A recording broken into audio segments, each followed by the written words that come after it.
A vast majority of Chinese characters are compounds, and understanding how the components fit together and which function they have will make learning and remembering characters a lot easier.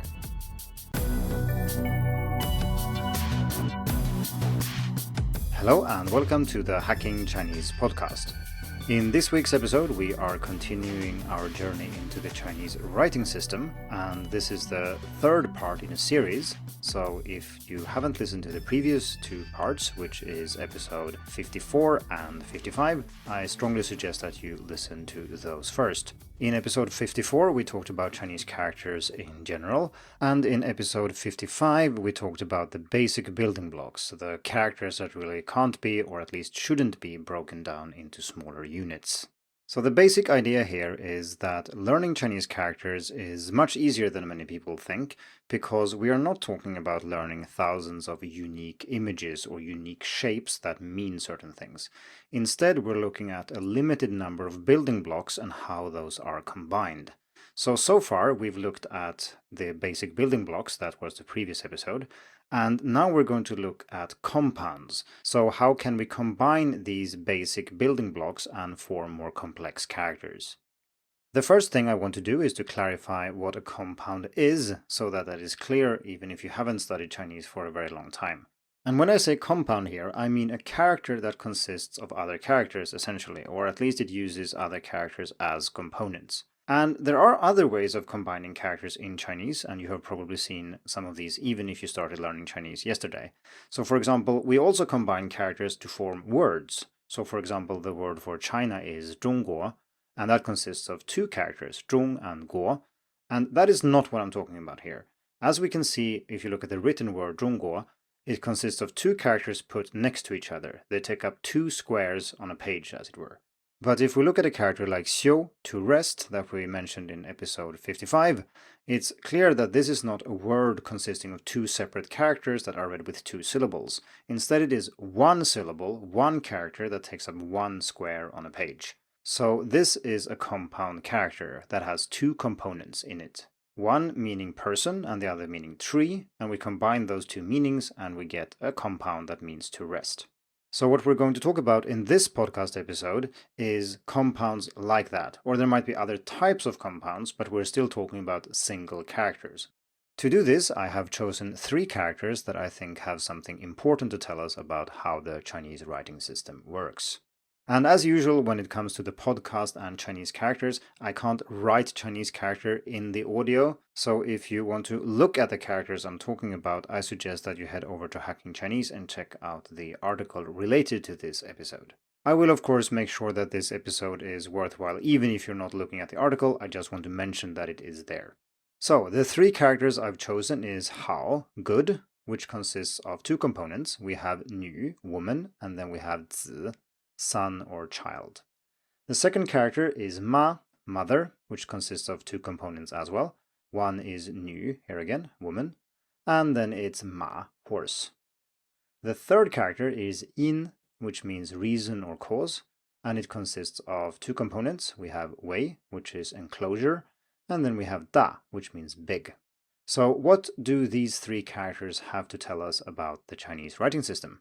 Well, let's start at the easy end with hao, and this is what I will call a meaning plus meaning compound. And that means that each component is related to the meaning of the character. It's not too hard to imagine how such characters came about, because of course some things are very easy to draw, and we can, for example, draw a woman or we can draw a child. That is not super hard. But how do you draw a concept like good? Well, it's not that easy, right? But you could achieve it by writing characters that mean good things or things that you think are good. So for example, by writing nu, woman, and zi, child, next to each other, we indicate that we mean something good. So this character then came to mean good. The same is of course true for the character xiu, to rest, which consists of a person and a tree. And it's not too hard to understand that a person resting beneath a tree or in the shade of a tree means rest. Or at least once we know that, remembering that character becomes a lot easier. At least if you already know the building blocks. And here we get back to what I said earlier. Knowing the building blocks reduces learning Chinese characters to a process of combining things you already know. And that is much easier than learning entirely new things. This doesn't necessarily mean that you can guess the meaning of the compound just by looking at the components. For example, it could be that person and tree maybe means woodcutter or maybe a wooden figurine of some kind, and there is no way to know that. But once you know that it represents a person resting in the shade of a tree, remembering how to read and write that character becomes a lot easier. And sometimes you could even guess what it means without looking up the character. For example, what do you think two trees together mean? Well, a group of trees or a forest. And we also have a character with an additional tree in it, which also means forest. And together they form the word sunlin, which is the normal way to say forest in Mandarin. But that is a word, and we will talk about that in an upcoming episode. So let's talk about a few compounds that you might have learned, or if you haven't, you will learn them very soon because they are extremely common. The first one is Ming, which means bright, and it consists of sun and moon combined. So two bright objects that form the word for bright. That is not too hard to understand, and it's also quite easy to remember. Next, we have Dien or Dien, which means between or gap, depending on how you read it. And that character consists of door plus sun, so you can imagine the sun shining through a crack in the door or through a door opening. And that is also not too hard to understand, and once you know it, it is much easier to remember how to write the character. Our third example is Nan, which means male, and it shows a field, and then under that a plow, which nowadays means force. And that association is not too hard to get in an historical context either, because of course plowing fields was associated with men. The fourth example is An, which means peace or quiet and consists of a woman in a building. And it originally meant to sit quietly, and today it's just used to mean peace and quiet in general. Our last example is Ming, which means name, and it consists of Xi, evening, and Ko, mouth. And this one is not immediately obvious, but if you think about it, names are used to identify yourself or other people when it's dark, so at night. And of course you say this with your mouth. So that is the association that one is built on. So the point here is, of course, that in all these characters, the components contribute to the meaning of the character itself. And this is the point where many students, and sometimes teachers and educators too, stop. They assume that all components contribute meaning to the compounds they are in, and this is not the case. It's actually quite rare. So let's have a look at a very common character that most people learn in the first week of class, which is ma, mother. So this compound consists of two components, just like the other ones we have looked at, and one of them is nu, woman, that we have looked at before, and the other one is ma, horse. It's rather obvious how woman is related to mother, but it is much less clear how horse is related to mother. And if you think that this is a meaning plus meaning compound, you will be a bit puzzled here. So what is the connection between horse and mother? The answer is that we probably need to look at a few other characters to make this clear. And if you're a beginner, you may have seen at least two of these. And the first one is the question particle ma, which consists of a ko, mouth, and then a ma, horse. The second character is ma, which means number code, and it consists of shi, stone, and then ma, again, horse. So the interesting thing here, and the thing that you're meant to notice, is that ma occurs in all these characters. Not only that, but all these characters are also pronounced ma with some tone. It's not the same tone, but it's the same syllable. And if you just look at these examples, you might think, oh, that's a nice coincidence. But of course, it isn't coincidence at all. And if you looked at a lot more characters, you would find that this is a pattern that actually underlies almost all Chinese characters. So it's very far from being an exception. So the real answer is that these characters are not meaning plus meaning compounds. Instead, one of the components contributes sound. It is there because of the way it is pronounced, not because of what it means. Let's see if we can make sense of how these characters came about and imagine what it might have been like.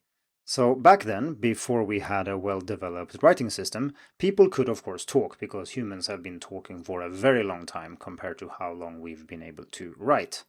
So there were naturally lots of words we had in the spoken language but that we couldn't write. And one very convenient way of writing down a new word is to simply take an old word that is pronounced the same way. And if we would do this consistently throughout the language, we would get what's called a syllabary. So essentially we have one symbol that is used for a specific syllable. So any word that is pronounced with this syllable uses the same symbol. We could even go further than that and create something that would be, a Chinese alphabet almost. And that would be if we then let one of these symbols stand in for not a syllable, but for an individual sound. Maybe here. So we let the character ma stand in for and then we could gradually develop an alphabet where we use this. Now, this is obviously not what happened in Chinese, because then we would have an alphabet and we don't. So what did the ancient Chinese do instead? Well, they did use a familiar character, and they included it because of the way it was pronounced. So they took a character that was pronounced the same way as the word they were trying to write. But to show that it wasn't that word in particular, they added another component that indicated the meaning. So if we look at the character for ma, mother, which we have woman and horse, woman here obviously is pointing towards the meaning of mother, and ma, horse, refers to the sound. So you can think of these compounds as that character which is pronounced like ma, but is related to mother, i.e. ma. And as we can see here, the tones are not the same, and sometimes the difference can be quite big. It's not just the tones. In fact, the whole syllable can be quite different. And that is, of course, because this wasn't done yesterday. It was done sometimes thousands of years ago. And of course, as we all know, spoken language and written language change a lot over such time periods, so we can't expect everything to make sense today. But in many cases, it actually does make perfect sense. Understanding the role sound plays in Chinese characters is incredibly important because, depending on how you count, more than 90% of all characters are compounds of this kind, where you have one component indicating the meaning and another that indicates the pronunciation. And if you ignore this, you will simply not be able to make sense out of most characters. And like I said, sometimes this is very clear and easy to see because the pronunciation hasn't changed that much, or it has changed systematically, so it still makes sense today. But in some cases, it's almost impossible, or actually impossible, for you as a learner to know this. So for example, in the character ta, which means he, the right part, ye, is actually the sound component, but most people, I think, would agree that ta and ye have almost nothing, or literally nothing to do with each other, and without looking it up and knowing that it is a sound component, you would never guess that it is. These characters are called Phono-Semantic Compounds, and I've written 2 fairly long articles about this on Hacking Chinese with more examples and how you can use those to learn Chinese characters more efficiently. And I've put the links to both those articles in the description of this episode. The examples we have looked at so far are not too hard to understand once you know the origin of the characters, and that really does help with learning them. But some characters really aren't that easy. And I would say that most characters are rather easy, but there are a fair number of them that are much more complicated than what we've seen so far. And just to give you an example of that, we're going to look at yin, which is the first character in yin wei, because. So if we look at the components in this character, we have wei, which is an enclosure, and inside of that we have da, which means big. So as a learner, you might look at this and think, okay, maybe this is a meaning plus meaning compound. Okay, I can't really see what being enclosed and big has to do with reason, but maybe there's some, ancient story that makes sense of all this. Or maybe it's a meaning plus sound compound, even though it doesn't seem like that because neither da nor wei is pronounced anywhere near in. And here I want to repeat something I said in one of the earlier episodes, and that is that you can't really know this. You cannot just look at a character and know how it is constructed. Sometimes you might have a guess, but it's sometimes wrong, and most of the time you simply have no idea. So what you do is you look it up, and I recommend using Outlier Linguistics Dictionary of Chinese Characters, that I also talked about in an earlier episode, and that I also have a review of, and I'll put a link to that in the description as well. To understand yin, we need to look at a new type of component that I haven't talked about before, and that I've kind of merged with the meaning component. But it is actually separate, and that is the form component. So a form component is a component that relates to what the character depicts. And da here is a very good example of that, because da originally showed a person with outstretched arms, which stood in for an adult person or just person. Today, of course, we know it means big, but in most characters, if it appears as a component, da actually doesn't mean big. Rather, it refers to its original form, what it originally indicated, which is a person. And that is what a form component is. So to understand how the character yin works, we need to think of da as person, not big. So that's the first step. We also need to take into account that this character is quite old, and that means that it might have changed meaning many times over history and gradually evolved. And to begin with, this character actually meant clothed person, which is quite easy to see if you look at the old forms of the character. It essentially looks like da, a person, with kind of an outline on it, representing the clothes. And again, I've put images that show this in the written version of this episode, so head over to Hacking Chinese if you want to have a look at that. And for reasons I'm not entirely clear about, the clothed person then evolved to mean rely on, which then came to mean reason, cause. Sometimes these chains of extensions make sense intuitively, and sometimes it's rather, not obvious.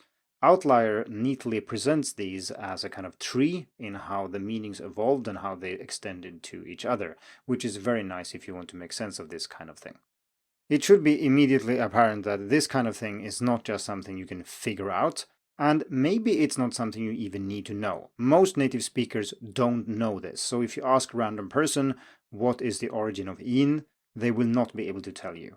But of course they can read and write the language perfectly well, which is what we are after here. So what I'm saying is that sometimes the actual origin of the character might be extremely helpful, and sometimes it's just something that is very interesting maybe if you're interested in characters, but it might not actually help you that much in understanding the character or remembering it. So this means that we have a spectrum here really. Some explanations of characters are very useful, you just need to see them once and then basically you know that character if you knew the components before. And then we have characters that are sometimes hard to understand even if you read a few paragraphs about the origin of the character. And in the next episode we are going to continue looking at compounds and see how we can approach them and learn them as efficiently as possible. Because like I said, most characters are compounds, so we need to be able to deal with them. But on the other hand, we don't want to spend all our time reading about etymology that doesn't really help us. So how can we deal with the chaotic nature of Chinese characters? And if you want to know about that, I suggest you tune in to next week's episode. Thank you for tuning in to the Hacking Chinese podcast. If you like this episode, please share it. More information and inspiration about learning and teaching Chinese can be found at hackingchinese.com. See you in the next episode, and until then, good luck with your studies.